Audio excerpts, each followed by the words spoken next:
December 16, 1944. Dawn breaks cold and misty over the Ardennes forest. The snow crunches beneath First Lieutenant Lyle Boak Jr.'s boots as he peers through field glasses across the frost-covered field. His breath hangs in the air like ghostly apparitions. At 20 years old, Book is the youngest officer in the United States Army to command a combat platoon, and on this frigid Belgian morning, he's about to face the most crucial decision of his life.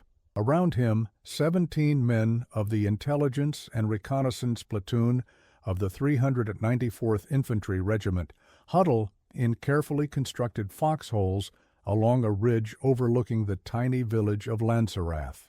The metallic taste of fear mingles with the scent of pine and frozen earth. Their orders are clear but impossible. Hold at all costs.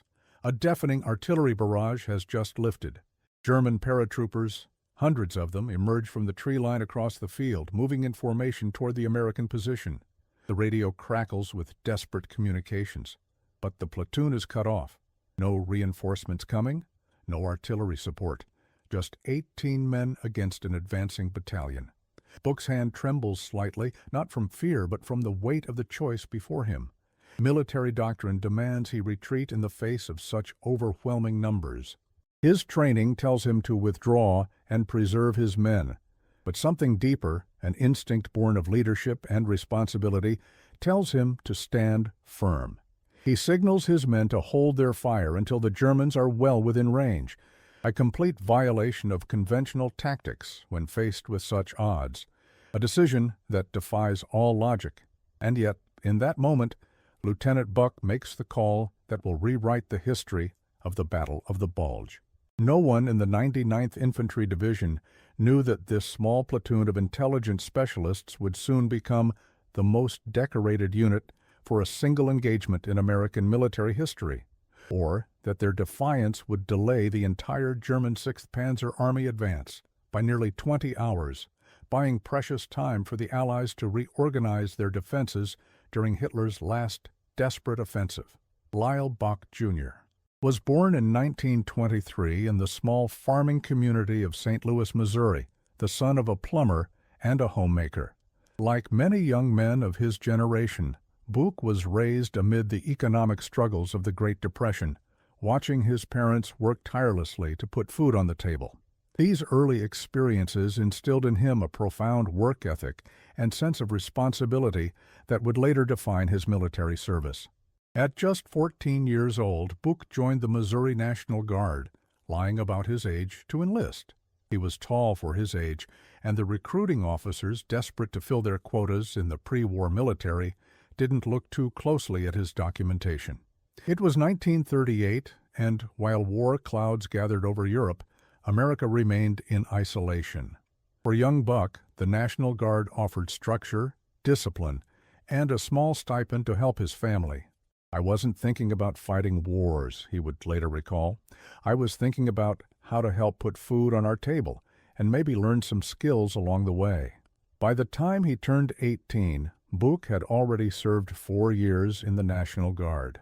When America entered the war after Pearl Harbor, he was among the first to be called to active duty. His natural leadership abilities and sharp intelligence soon caught the attention of his superiors, who sent him to officer candidate school despite his youth. In 1943, at just 19 years old, Book was commissioned as a second lieutenant, one of the youngest officers in the entire United States Army. "They handed me those gold bars, and suddenly I was responsible for men's lives," Book once said. "Some of those men were old enough to be my father. I felt the weight of it every single day." After commissioning, Book was assigned to the 99th Infantry Division and given command of the Intelligence and Reconnaissance Platoon of the 394th Infantry Regiment. The INR Platoon, as it was known, was a specialized unit tasked with gathering intelligence, conducting reconnaissance behind enemy lines, and serving as the eyes and ears of the regiment. It was a position that required not just courage, but exceptional judgment and decision-making skills. Book selected his men carefully, choosing those with superior intelligence, physical fitness, and marksmanship abilities. Many were former college students from the Army Specialized Training Program, which had been abruptly terminated when the military needed more combat troops. These were not typical infantrymen, but intellectually gifted soldiers who might otherwise have become engineers or doctors. During training, Buch pushed his men relentlessly, knowing that their specialized mission would place them in uniquely dangerous situations. They trained in night operations, silent movement, observation techniques, and escape and evasion. They learned to read terrain, interpret enemy movements, and report critical intelligence. They became experts in small unit tactics and marksmanship. What no one anticipated was that these intelligence specialists would soon be thrust into one of the most consequential defensive stands of the entire war. One of Buch's key men was Technical Sergeant William James, a former pre-law student from White Plains, New York. James had a phenomenal memory and an uncanny ability to spot details others missed. Another standout was Private First Class William Sakanikas, a Greek-American from Massachusetts with a mechanical aptitude that bordered on genius. Sergeant Bill Slape from Texas brought experience as a hunter and outdoorsman. Each man brought unique skills that would later prove crucial to their survival. Lieutenant Buch didn't treat us like ordinary soldiers, James would later recall. He treated us like thinking men who had something valuable to contribute. That's why we'd follow him anywhere. By November 1944, the 99th Division was deployed to the Ardennes Forest, a supposedly quiet sector where new units could gain experience before being sent to more active areas of the front. The heavily wooded, hilly terrain was considered unsuitable for major military operations, especially during winter. Allied commanders believed the Germans had neither the resources nor the strategic reason to attack through this difficult region. This complacency would prove catastrophically misplaced. On December 10th, Buch received orders to move his platoon to an isolated position near the small Belgian village of Lanzerath, situated at a critical road junction in what was known as the Lossheim Gap. His mission was to observe and report enemy movements and to maintain contact with adjacent units. It was a standard reconnaissance mission, but with one critical difference: they were being placed in what amounted to a 5-mile gap in the American front lines between the 99th Division and the 106th Division to their south. "We're exposed here, sir," Sergeant James pointed out as they surveyed their position. "I know it," Buch replied, "but those are our orders. We hold this position and report what we see." He couldn't have known that in just 6 days, this isolated platoon would be the only thing standing between the spearhead of the German 6th Panzer Army and its objective, the vital port of Antwerp. The strategic situation in Europe by December 1944 appeared increasingly favorable for the Allies. Following the successful Normandy landings in June, Allied forces had liberated most of France and parts of Belgium. The German Wehrmacht seemed to be in retreat, and many Allied commanders believed the war might be over by Christmas. This optimism led to a dangerous complacency along certain sections of the front, particularly in the Ardennes region. Adolf Hitler, however, had other plans. Facing defeat on multiple fronts, he conceived a bold, desperate gamble, a massive counter-offensive through the Ardennes forest aimed at splitting the Allied armies and capturing the port of Antwerp. This would deprive the Allies of their main supply port and potentially force them to negotiate peace. Hitler personally selected the 6th Panzer Army, led by SS General Sepp Dietrich, to spearhead the attack. This force included the elite 1st SS Panzer Division under the command of Lieutenant Colonel Joachim Peiper, one of Germany's most aggressive and ruthless commanders. The offensive was planned with extreme secrecy. German units moved only at night, with strict radio silence. The attack would begin with a massive artillery barrage, followed by infantry assaults, to create gaps for the armored divisions to exploit. The Germans had amassed over 200,000 troops, nearly 1,000 tanks, and 2,000 artillery pieces, all without Allied intelligence detecting the buildup. The American forces facing this juggernaut were spread thin. The Ardennes was considered a quiet sector where new divisions could gain experience or veteran divisions could rest and refit. The 99th Infantry Division, to which Buck's platoon belonged, had arrived in November with no combat experience. The 106th Infantry Division had been in position for just 5 days. Between these divisions lay the Losheim Gap, a natural corridor through which the Germans planned to pour their armored forces. The weather favored the German plan. Dense fog and heavy cloud cover grounded Allied aircraft, neutralizing their air superiority. Snow and freezing temperatures created miserable conditions for the defending troops. The stage was set for what would become known as the Battle of the Bulge, the largest and bloodiest battle fought by American forces in World War II. And at one critical point in this vast battlefield stood 18 men of the Intelligence and Reconnaissance Platoon, about to face the full fury of the German offensive. In the days leading up to December 16th, Lieutenant Buck and his men worked to improve their defensive position on the ridge overlooking Lanzerath. They dug foxholes, laid logs over them for protection from artillery, and established clear fields of fire. Despite their primary mission as reconnaissance troops, Buch ensured they were prepared for combat. They had a .50 caliber machine gun mounted on a jeep, Browning automatic rifles, M1 Garand rifles, and a limited supply of ammunition. They also had 4 artillery observers attached to their position, bringing their total strength to 22 men. "We're intelligence gatherers, not line infantry," Private First Class Zakanekas remarked as they dug their positions. "Today we're whatever we need to be," Buch replied. "Dig deeper." None of them realized how prophetic those words would prove. As darkness fell on December 15th, an unnatural quiet settled over the Ardennes forest. The usual sounds of distant artillery and vehicle movements ceased. The silence was ominous, though its significance wasn't recognized until later.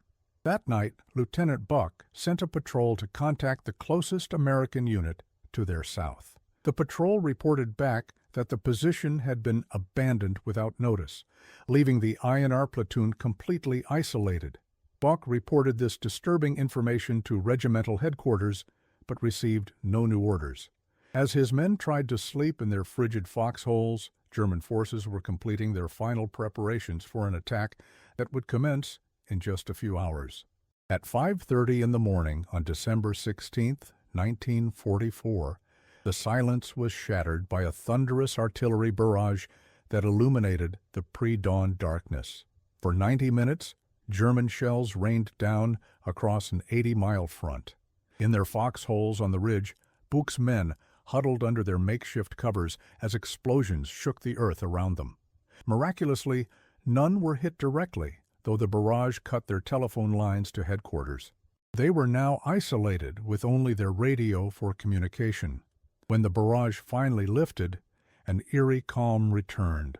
Through the morning mist, they observed German infantry advancing through Lanzerath village below them. Buck immediately reported this by radio, providing the first confirmation that a major German offensive was underway. His message was one of the earliest warnings received by American commanders, though its significance wasn't immediately grasped. Around mid-morning, the platoon observed a large German force approaching their position. The entire 3rd Battalion of the 9th Parachute Regiment, part of the 3rd Parachute Division. These were elite troops, veterans of battles on both the eastern and western fronts. The German commander, confident in his overwhelming numerical superiority, roughly 500 men against 18 Americans, ordered a frontal assault up the open slope toward the American position. This was the moment when Lieutenant Buch made the first of several fateful decisions that would defy conventional military doctrine. Rather than withdrawing in the face of such overwhelming odds, which would have been tactically justified, he ordered his men to hold their positions and prepare to fight. Even more crucially, he instructed them to hold their fire until the Germans were at point-blank range, maximizing the effectiveness of their limited ammunition and achieving complete surprise. As the first wave of German paratroopers moved up the slope in the open, the Americans waited in disciplined silence, fighting their instinct to open fire. Fingers rested on triggers, breath held, waiting. The Germans, seeing no resistance, advanced confidently, bunching together as they neared the American foxholes. "Wait for it," Book whispered as the tension mounted. "Wait for my signal." Just as the lead German elements reached within 50 yards of their position, a young Belgian girl suddenly emerged from a house in the village and approached the German officers, engaging them in conversation. Bock immediately signaled his men to hold fire, refusing to risk hitting the civilian. Only after she retreated to safety did he give the order to open fire. The effect was devastating. The concentrated American fire cut down dozens of German soldiers in the first few minutes. The remaining paratroopers scrambled for cover in the open field, caught completely by surprise. The German commander, stunned by the ferocity of the resistance, assumed he had encountered a much larger American force. He pulled his men back to regroup, giving Buck's platoon a brief respite. "That's one company down," Sergeant James shouted over the diminishing gunfire. "But there are more coming." He was right. The German commander, now aware of the American position, but still unaware of its true size, organized a more deliberate attack. Around midday, a second assault began, with German soldiers attempting to outflank the American position, while others provided covering fire. Again, Book's men held their ground, their disciplined fire inflicting heavy casualties on the attackers. Private First Class Tsakanikas manned the 50-caliber machine gun mounted on their jeep, firing until the barrel glowed hot from sustained use. "They just keep coming," Tsakanika shouted as he fired burst after burst into the advancing Germans. The second attack was also repulsed, with the Germans again withdrawing to regroup. By now, Book's men had inflicted dozens of casualties while suffering none themselves, though their ammunition was running dangerously low. The radio operator continued to send reports, but no reinforcements or supplies were forthcoming. The entire front was in chaos, with all available forces committed to containing the German breakthrough elsewhere. Around 2 o'clock in the afternoon, the Germans launched a third and more determined assault. This time, they used the terrain more effectively, working their way through draws and depressions that offered some cover. Sergeant Bill Slape took over the 50-caliber machine gun after Tsakanikas had fired it so long that the barrel was in danger of overheating. Slape fired continuous bursts at the advancing Germans, inflicting heavy casualties, but eventually causing the gun to seize up from overuse. It was during this third assault that the Americans suffered their first casualty. One of the forward artillery observers, a soldier named Billy Queen, was struck by a German bullet and died almost immediately, unable to receive medical attention in the midst of the fierce fighting. As the afternoon wore on, the situation grew increasingly desperate for the American platoon. Several men were wounded, ammunition was nearly exhausted, and they had been fighting without support for over 6 hours against a force that outnumbered them more than 25-1. Their radio was damaged by gunfire, cutting off their last link to headquarters. As dusk approached, the Germans launched their final attack, this time successfully infiltrating around the flanks of the American position. With ammunition nearly gone and several men wounded, Book realized that further resistance would only result in the annihilation of his entire platoon. He gave the order to surrender, but only after his men had inflicted nearly 100 casualties on the German force and delayed their advance for an entire day. As the Germans took the Americans prisoner, they were astonished to discover the true size of the force that had inflicted such heavy casualties and delayed their advance for so long. The German battalion commander could scarcely believe that just 18 men had held off his entire battalion. In their astonishment and perhaps respect, the Germans treated their prisoners relatively well, taking them to a café in Lanzerath that served as a temporary command post. There, Lieutenant Bock and his men witnessed a revealing scene. The commander of the 1st SS Panzer Regiment, Lieutenant Colonel Joachim Piper, arrived in a fury. demanding to know why the advance had been delayed for an entire day. When told that an American regiment had blocked the way, he was somewhat appeased. No one corrected this misperception to inform him that it had been merely a platoon of 18 men. The significance of this delay cannot be overstated. The German offensive, codenamed Operation Watch on the Rhine, relied on a rapid breakthrough followed by a swift advance to the Meuse River and beyond. The timetable was precise and unforgiving. Every hour of delay meant Allied forces elsewhere could be repositioned to counter the attack. The 18 hours that Buch's platoon bought with their stand at Lanzerath rippled through the entire German offensive plan, contributing significantly to its ultimate failure. For the men of the INR platoon, their war was not over, but entering a new phase of hardship. They were transported to prisoner-of-war camps in Germany, where they endured months of harsh conditions, malnutrition, and uncertainty. Lieutenant Buch was eventually sent to Oflag das 35 B, an officers' camp, while his men were distributed among various stalags. They would remain prisoners until the spring of 1945, when Allied advances led to their liberation. The full impact of what the intelligence and reconnaissance platoon accomplished at Lanzerath would not be recognized for decades. In the immediate aftermath of the battle, with the fog of war still thick and attention focused on larger units, their extraordinary stand went largely unnoticed in official histories. Many of the men, suffering from the physical and psychological effects of combat and captivity, returned home quietly and attempted to rebuild their lives without fanfare or recognition. Lyle Buch, once the youngest officer in the United States Army, returned to Missouri after liberation from the prisoner-of-war camp.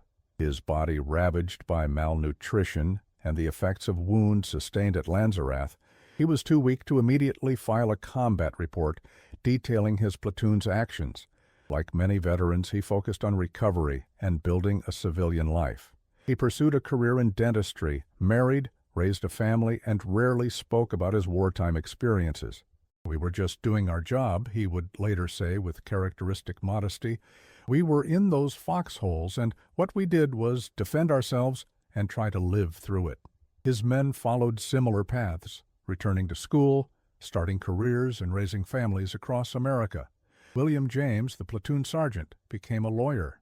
William Tasakanikas, who had manned the .50 caliber machine gun during the battle, changed his name to Winters and worked as a mechanical engineer. Louis Khalil became a teacher, while others pursued various trades and professions. For years, they carried the memory of their stand at Lanzerath without public recognition. They exchanged occasional letters and sometimes gathered for informal reunions, but the full story of what they had accomplished remained largely untold. In the comprehensive official history of the Battle of the Bulge, published by the United States Army in 1965, their action received only a brief mention, with no recognition of its strategic significance. The turning point came in the 1970s when a military historian named John S. D. Eisenhower, son of President Dwight D. Eisenhower, began researching overlooked aspects of the Battle of the Bulge. His work led him to the story of the INR platoon and their stand at Lanzerath. Shocked by the discrepancy between the magnitude of their achievement and the lack of recognition, he began advocating for proper acknowledgement of their service. Around the same time, Lieutenant Buch, now Dr. Buch in civilian life, began a letter-writing campaign to military authorities seeking recognition for his men. The response was initially tepid, reflecting bureaucratic inertia and the challenge of documenting events that had occurred decades earlier with few surviving records. "It wasn't about me," Buch later explained. "It was about my men. They deserved recognition for what they did that day. They deserved to have their story told." His persistence eventually led to congressional hearings on the matter. The testimonies presented there painted a compelling picture of extraordinary courage and its strategic impact.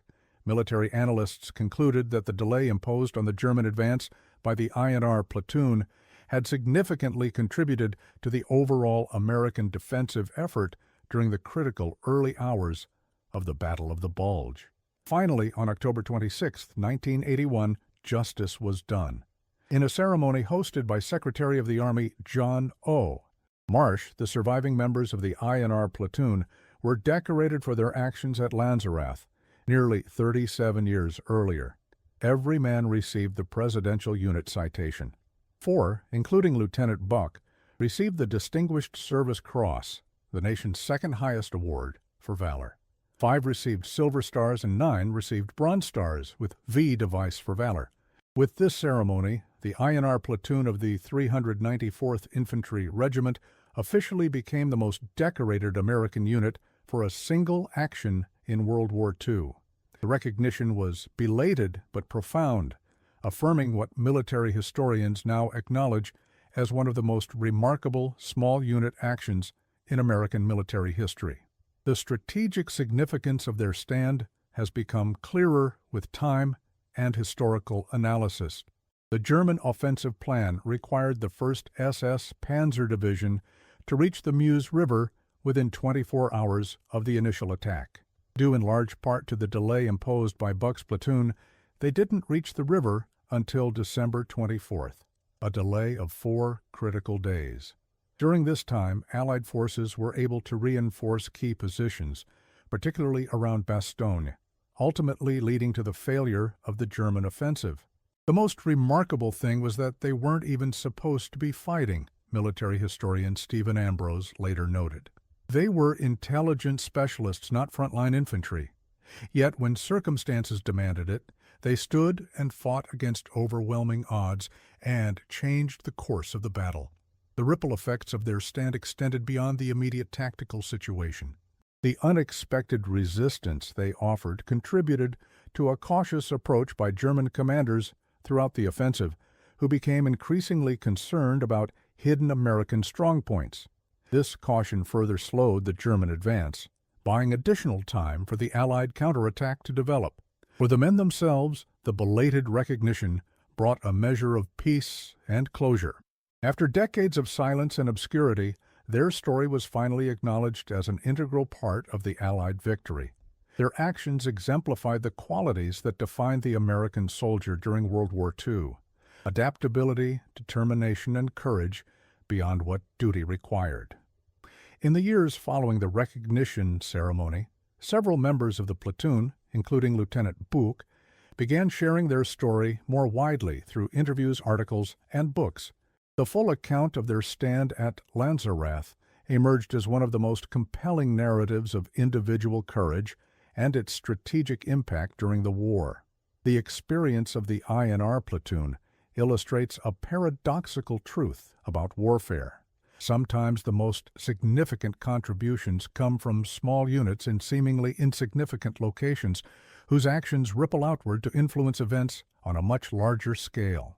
18 men on a Belgian ridge holding their ground when doctrine dictated retreat played a crucial role in thwarting Hitler's last desperate gamble for victory in the West. The legacy of the INR platoon extends beyond their specific battle.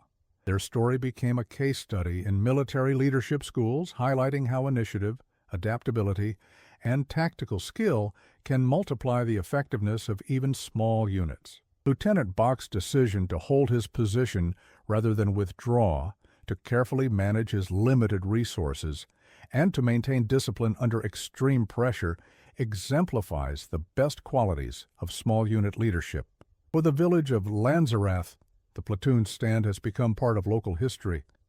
A memorial stone now marks the ridge where they fought, bearing a simple inscription, "Uncommon valor was a common virtue." In honor and memory of all soldiers who fought here, December 16, 1944. INR Platoon, 394th Regiment, 99th Infantry Division. The most profound legacy, however, may be in what their story reveals about the nature of courage and duty. None of these men were professional soldiers before the war. They were students, workers, and ordinary citizens who answered their country's call. When faced with overwhelming odds, they didn't retreat as military doctrine might have dictated. Instead, they stood their ground, not out of recklessness, but from a deep sense of responsibility to each other and to the larger mission. "I never felt like we did anything special," Book maintained even after the recognition. "We just did what the situation demanded. Anyone would have done the same." But history suggests otherwise. Their stand at Lanzerath was extraordinary, precisely because it went beyond what might reasonably have been expected. In choosing to fight rather than withdraw, Lieutenant Bach and his men demonstrated a level of courage and commitment that transcended ordinary duty. Would you have broken the order to withdraw? Would you have stood your ground against such overwhelming odds? These questions resonate beyond military contexts to touch on fundamental aspects of character and courage. Today, the story of the INR Platoon serves as a powerful reminder that history is often shaped not just by grand strategies and large armies, but by the decisions of small groups of individuals at critical moments. 18 men on a Belgian ridge, holding their ground against impossible odds, helped alter the course of one of history's largest battles. Their courage reminds us of what ordinary people can accomplish when the moment demands extraordinary action.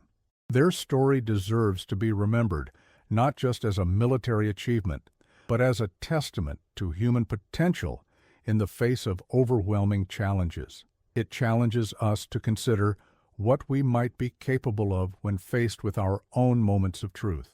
Comment below and share this story so others remember what courage really means.